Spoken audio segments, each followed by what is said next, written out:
இலங்கைக்கு வரும் யூதர்கள் டூரிஸ்டா? யூதர்களே இல்லாத இலங்கையில் ஏன் சபாத் ஹவுஸ்? டூரிஸ்டாக நாட்டுக்கு வருபவர்கள் எப்படி ஹோட்டல்கள் நடத்துகிறார்கள்? எப்படி அவர்கள் சட்டவிரோத போதைப்பொருள் வியாபாரத்தில் ஈடுபடுகின்றார்கள்? அரசாங்கம் இவை அனைத்தையும் ஏற்றுக்கொள்கிறதா இல்லை அங்கீகரிக்கிறதா? இலங்கையில் கடந்த சில நாட்களாக இஸ்ரேலியர்கள் சுற்றுலா பயணிகள் என்ற போர்வையில் நாட்டுக்கு ஏராளமாக வருகை தருகின்றார்கள். எந்த நாடாயினும் நமக்கென்ன, டூரிஸ்ட்கள் வந்தால் நாட்டுக்கு டாலர் கிடைக்கும் என்ற அரசாங்கம் ஒரு மெத்தன போக்கில் இருக்கின்றது. இப்போது அதையும் தாண்டி அரசாங்கத்தின் அணுகுமுறைகள் பெருத்த சந்தேகத்தை எழுப்புகின்றது. இது உண்மையிலேயே மிக சீரியஸான பிரச்சனை. சர்வமத தலைவர்கள் சிலரும் கூட இந்த விடயத்தில் முன்னெச்சரிக்கை விடுக்கின்ற நிலையில் இதை பற்றி பேசுபவர்களை பயங்கரவாத தடை சட்டத்தின் கீழ் கைது செய்யப்படும் ஒரு பின்னணியையும் காணப்படுகின்றது. இஸ்ரேலியர்கள் உல்லாச பயணிகள் என்ற போர்வையில் இலங்கையில் எங்கு எங்கு தங்களுடைய ஆதிக்கத்தை செலுத்தி இருக்கிறார்கள் என்று பார்க்கலாம். இஸ்ரேலியர்கள் இலங்கையில் முக்கியமாக சபாத் ஹவுஸ் எனப்படும்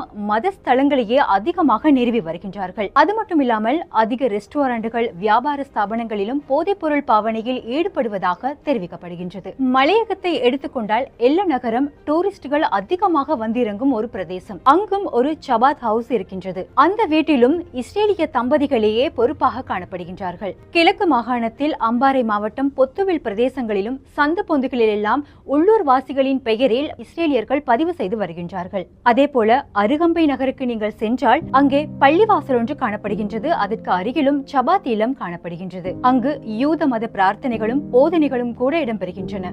வெளிகம கடற்கரைக்கு சென்றால் அங்கும் இதே போல சபாத் இல்லம் செயல்படுகின்றது. அந்த ரெஸ்டாரண்டிலும் ஜினோக் என்ற யூத கோயில் காணப்படுகின்றது. அதற்கு பொறுப்பாக யூத மத தம்பதிகள் காணப்படுகின்றனர். இந்த இல்லத்தில் அவ்வப்போது இஸ்ரேலிய மத பிரச்சாரங்களும் கூட இடம்பெறுகின்றன. இதற்கு பக்கத்தில் உள்ள அப்சா பெண்கள் அரபு கல்லூரி அண்மை காலத்தில் தீப்பற்றி எரிந்ததிலும் ஒரு சந்தேகம் நிலவுகின்றது.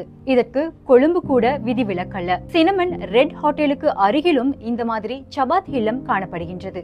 அதுதான் இலங்கையில் முதலாவதாக அமைக்கப்பட்ட யூத மத பிரச்சார நிலையம். யூதர்களால் இலங்கையர்களுக்கு எந்த மாதிரியான பிரச்சனைகள் தோன்றுகிறது என்றால் அவர்களுடைய வியாபார ஸ்தலங்களையே குறிவைக்கின்றார்கள். குறிப்பாக முஸ்லிம்கள் கணிசமாக செறிந்து வாழும் பகுதி மற்றும் அவர்களின் பள்ளிவாசலை அண்டி அமைக்கப்பட்ட யூத மதத்தளம் போன்றவை எதிர்காலங்களில் பதற்ற நிலைமையை அதிகரிக்கக்கூடும் என்று அச்சநிலை உருவாகி வருகிறது. சட்டவிரோதமாக ஆரம்பிக்கப்படும் வியாபார ஸ்தாபனங்கள் உள்ளூர் பார்ட்னர்களிடம் தொடர்புடனே ஆரம்பிக்கப்படுகின்றன.